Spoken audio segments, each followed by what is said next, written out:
பிதா, குமாரன், பரிசுத்த ஆவியானவரின் நாமத்திற்கே மகிமை உண்டாவதாக. கர்த்தர் இன்று முதல் உங்களை ஆசீர்வதிப்பார் என்கிற தலைப்பில் வேத வசனங்கள் மூலமாக விளக்கங்களை பார்க்கலாம். ஆகாய் 2 அதிகாரம் 19 வசனம். களஞ்சியத்தில் இன்னும் விதை தானியம் உண்டோ? திராட்சை செடியும் அத்தி மரமும் மாதளஞ்செடியும் ஒலிவ மரமும் கனி கொடுக்கவில்லையோ? நான் இன்று முதல் உங்களை ஆசீர்வதிப்பேன் என்று சொல்லுகிறார் என்றான். இந்த வசனத்தில் எழுதியிருக்கிறபடி கர்த்தர் இன்றைக்கும் உங்கள் ஒவ்வொருவரையும் பார்த்துதான் கேட்கிறார். உங்களுடைய தொழில்களில் வருமானம் வரவில்லையா? நீங்கள் எவ்வளவுதான் பிரயாசப்பட்டாலும் வருமானம் இல்லாமல் தவிக்கிறீர்களா? நீங்கள் படித்த படிப்புக்கேற்ற வேலை கிடைக்கவில்லையா? உங்களுடைய உழைப்புக்கு ஏற்ற கூலி கிடைக்காமல் இருக்கிறீர்களா? கர்த்தர் சொல்லுகிறார், உங்களுக்கு இவ்வளவு காலம் எந்த நன்மையும் இல்லாமல் நீங்கள் இருந்திருக்கலாம். ஆனால் இன்று முதல் நான் உங்களை ஆசீர்வதிப்பேன் என்றுதான் கர்த்தர் உங்கள் ஒவ்வொருவரையும் பார்த்து கூறுகிறார். நம் கர்த்தர் சொன்னதை செய்கிற தேவனாக தான் இருக்கிறார். மனம் மாற மனிதன் அல்ல. சொன்னதை அவர் ஒரு காலமும் செய்யாமல் விட்டதும் கிடையாது. இதற்கு ஆதாரமாக நாம் வேதத்தில் இருந்தே நடந்த சம்பவங்களை பார்க்கலாம். ஆதியாகமம் 26 அதிகாரம் 5 வசனத்தை நாம் வாசித்து பார்த்தால், நான் உன் சந்ததியை வானத்தின் நட்சத்திரங்களைப் போல பெருக பண்ணி உன் சந்ததிக்கு இந்த தேசங்கள் யாவையும் தருவேன். உன் சந்ததிக்குள் பூமியிலுள்ள சகல ஜாதிகளும் ஆசீர்வதிக்கப்படும் என்றார். இந்த வாக்குத்தத்தம் ஆபிரகாமுக்கு கர்த்தரால் கொடுக்கப்பட்டது. அவர் சொன்னது போலதான் ஆபிரகாமின் சந்ததியை வானத்தின் நட்சத்திரங்களைப் போல பெருக பண்ணினார். உன் சந்ததிக்கு இந்த தேசங்கள் யாவையும் நான் தருவேன் என்று சொன்னபடிதான் அவருடைய சந்ததிக்கு இஸ்ரவேல் என்கிற தேசத்தையும் கொடுத்திருக்கிறார். அதே போல உன் சந்ததிக்குள் பூமியிலுள்ள சகல ஜாதிகளும் ஆசீர்வதிக்கப்படும் என்கிற வாக்குத்தத்தத்தின் படிதான் யூதா வம்சத்தில் கர்த்தராகிய இயேசு கிறிஸ்து வந்து பிறந்தார். இன்றைக்கும் கர்த்தராகிய இயேசு கிறிஸ்துவை நோக்கி கூப்பிடுகிற யாவருக்கும் அவர் எல்லா விதமான பாடுகளில் இருந்தும் தரித்திரங்களில் இருந்தும் சாபங்களில் இருந்தும் விடுதலையை கட்டளையிட்டு அவர்களை ஆசீர்வதிக்க வல்ல தேவனாக தான் இருக்கிறார். இப்படியாக அன்றைக்கு ஆபிரகாமுக்கு கொடுத்த வாக்கு தத்தத்தை நிறைவேற்றுகிற தேவனாக தான் இருந்தார். அப்பேற்பட்ட கர்த்தராகிய இயேசு கிறிஸ்து உங்களை பார்த்துதான் சொல்லுகிறார், இன்று முதல் உங்களையும் நான் ஆசீர்வதிப்பேன், பெருக செய்வேன் என்று.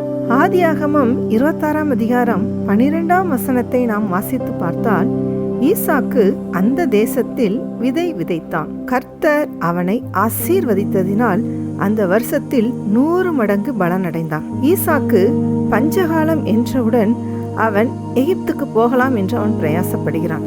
ஆனால் கர்த்தர், நீ போக வேண்டாம், இதே தேசத்துல குடியிரு, நான் உன்னை ஆசீர்வதிப்பேன் என்று சொல்கிறார்.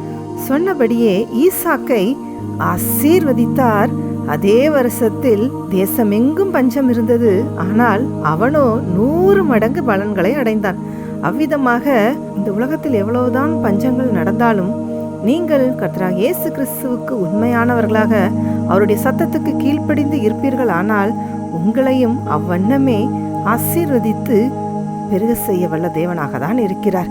ஈசாக்கை ஆசீர்வதித்த தேவன் அப்படியாக இன்றைக்கும் கர்த்தரை தெய்வமாய் கொண்டிருக்கிற உங்கள் ஒவ்வொருவரையும் ஆசீர்வதித்து மற்ற ஜனங்களை காட்டிலும் உங்களை 1000 மடங்கு பெருக செய்ய வல்ல தேவனாக தான் இருக்கிறார். ஆவிக்குரிய வாழ்க்கையாக இருந்தாலும் சரி, உலக பிரகாரமான வாழ்க்கையாக இருந்தாலும் சரி, வரப்போகிற பரலோக ராஜ்யத்துக்கு நேராக உங்களை வழி நடத்துவதிலாக இருந்தாலும் சரி, எல்லாவற்றிலும் உங்களை ஆசீர்வதிக்க வல்ல தேவனாக தான் இருக்கிறார்.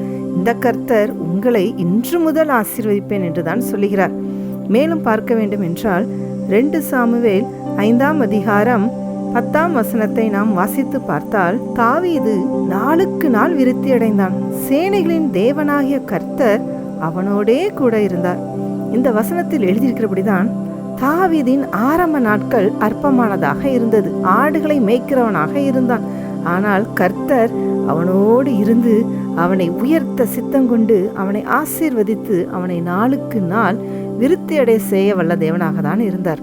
இப்படியாக தாவீதை ஆசீர்வதித்து உயர்த்தின கர்த்தர் உங்களையும் இன்று முதல் ஆசீர்வதிப்பேன் என்றுதான் சொல்லுகிறார். மேலும் பார்த்தால் வேதாகமத்தில் யோபு 42 அதிகாரம் 12 வாசித்து பார்த்தால் கர்த்தர் யோபின் முன்னிலைமையை பார்க்கிலும் அவன் பின்னிலைமையை ஆசீர்வதித்தார். 14,000 ஆடுகளும் 6,000 ஒட்டகங்களும் 1,000 ஏர்களும் 1,000 கழுதைகளும் அவனுக்கு உண்டாயின. யோபுவின் வாழ்க்கையிலும் பார்த்தால் கர்த்தர் யோபுவின் முன்னிலைமையை பார்க்கிலும் அவனுடைய பின்னிலைமையை ஆசீர்வதிக்கதான் செய்தார். மேலும் அவனுக்கு இழந்த எல்லாவற்றையும் இரட்டிப்பாக கொடுக்கிறார். அவனுடைய 3 குமாரத்திகளும் அவர்கள் வாழ்ந்த தேசத்திலே எல்லாரை காட்டிலும் சௌந்தரியமான பெண்களாக காணப்பட்டார்கள். மேலும் யோபு தன்னுடைய 4 தலைமுறையாக தன் பேர பிள்ளைகளை காண்கிறவனாக இருக்கிறான். பின்பு நெடுநாள் இருந்துதான் பூரண வயதுள்ளவனாய் மரிக்கிறான். இப்பேற்பட்ட ஆசீர்வாதங்களை கர்த்தர் இன்று முதல் உங்களுக்கும் தருகிறேன் என்றுதான் சொல்லுகிறார். இவ்விதமாக உங்களையும் ஆசீர்வதிப்பேன் என்றுதான் சொல்லுகிறார். நீங்கள் பல்வேறு வகையான சோதனைகளினால் துரோகங்களினால் ஏமாற்றப்பட்டு இருக்கலாம். ஆனால் கர்த்தராகிய இயேசு கிறிஸ்து நீங்கள் இழந்த எல்லாவற்றையும் உங்களுக்கு திருப்பி தர வல்ல தேவனாக தான் இருக்கிறார். உங்கள் சத்துருக்களின் கையில் இருப்பதை மீட்டெடுத்து உங்களுக்கு தர வல்ல தேவனாக தான் இருக்கிறார். அப்பேற்பட்ட தேவன் இன்று முதல் உங்களை ஆசீர்வதிப்பேன் என்றுதான் சொல்லுகிறார். ஜெபம். இயேசுவே, இந்த வீடியோ மூலமாக யாரெல்லாம் இந்த மெசேஜை கேட்டுக்கொண்டிருக்காங்களோ தகப்பனே, அவர்கள் ஒவ்வொருவரையும் இந்த ஆகாய் 2 அதிகாரம் 19 வசனத்தில் எழுதியிருக்கிறபடி நீங்க ஆசீர்வதிங்கப்பா. யாரெல்லாம் அவர்கள் வாழ்க்கையில் ஆசீர்வாதமே இல்லையே என்று கலங்கி தவித்துக் கொண்டிருக்காங்களோ ராஜா, அவர்கள் ஒவ்வொருவரையும் நீங்க பேர் சொல்லி தலை தொட்டு ஆசீர்வதிங்க தகப்பனே.